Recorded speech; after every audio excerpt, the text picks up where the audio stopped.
Welcome back to Transmission. I'm Sammy Cameron. Tonight I am joined by Simona, Dee and Nate. And we are discussing weighing up people's need to transition against stopping people who aren't in the right place to transition. So how difficult is it to have such an important personal decision and need held in the hands of medical experts? Well, I think it's pretty important. I think the process, or I think the word you used earlier was gatekeeper, I think it actually is important, or I found it very important, because I needed to really know. Even though I did really know inside of me, I needed to really kind of have that professional input to a degree. Yeah, I felt the rigour that I went through was certainly an advantage. And it turns out that the GP that I'd been seeing was, someone that was, very well experienced, for 10 years. So, and just by going through it, 'cause I had so much confusion. So I knew I was doing the right thing, particularly so late in life, I think for me, it was before I transitioned, I thought of the medical model and the way that it worked was ridiculous, and I hated it, and I wanted to do everything outside of that. I didn't want to have anything to do with it, and it's ridiculous that I have to go and see people and all that sort of stuff. But then actually, in hindsight, I think it wasn't too bad. Like, I still do think that there were certain things. Like, I do think that I should be able to say, I make an informed decision that I want to start hormones or do whatever that was. And I think that should be allowed. But maybe a different process of what we're currently doing with, because I had to go through a psychiatrist to do that. And I don't necessarily think that was necessarily the right for me. One of the arguments that's often used against the medical model is that other people get all kinds of things done to their body. Breast implants is a really obvious one, and there's no requirement for any checks and balances. And that's one of the arguments that people use. What do you think of that argument as far as transitioning? Is it relevant? Well, I probably agree with Nate on the fact of going through a psychiatrist to get hormones. I think is absolutely crazy. I mean, I went into my GP and spoke to him. I did know my GP for a long term, so that was kind of better, I suppose. But I agree with you on the surgery side of it. I think, if you can go in and get implants done or, other surgery, cosmetic surgery, why do we have to go through so much?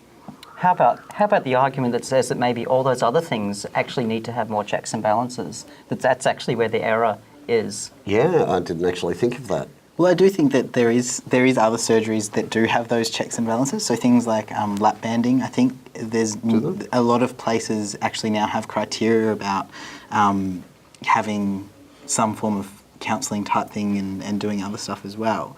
But I suppose it's that, but it's also that other aspect of that is that it's you can go and get sort of any sort of cosmetic surgery type thing, but it's not, I don't know, personally I found that the surgery that I've undergone wasn't a cosmetic thing. No. So I think that's where it's different. I feel of course it's not cosmetic. For us, of course it's not. This is just about how we want to feel and be. Yeah. But I think one of the most important thing is removing the stigma that's attached to the process.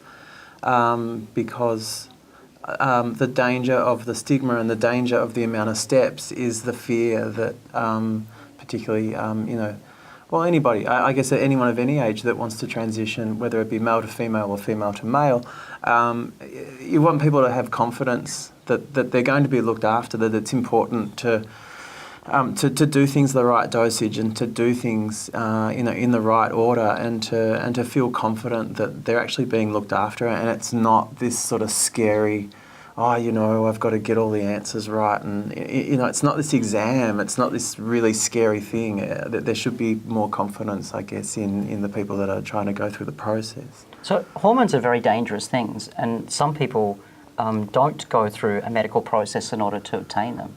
it's really dangerous, isn't it? Yes.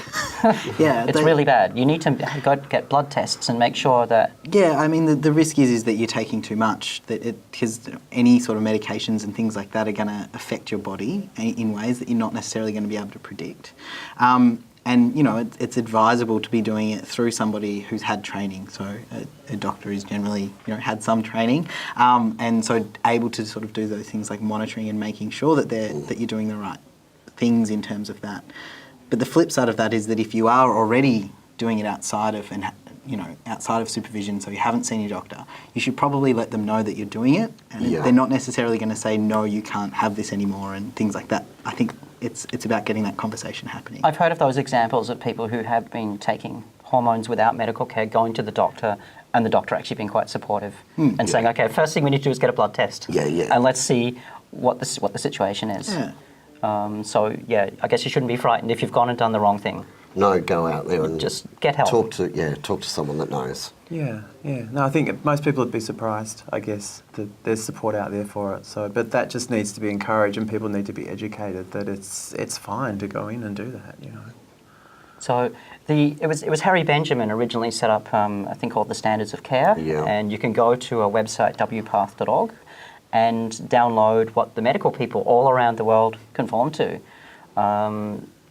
That's, I guess, being consistent would be, and it's good to know. I think it's a good thing to know I think what they're all supposed to do. Well, yes, it is. In fact, you can keep an eye on your medical professionals to make sure that they're actually doing what they should be doing. Yeah, absolutely. I mean, my GP, you know, had to, you know, come down on me a bit hard the other day because I didn't want to do something and he wanted me to do something, and, you know, and I know he was coming from duty of care and needing me to do it, and I was like, no, but I don't have the time to do it, you know.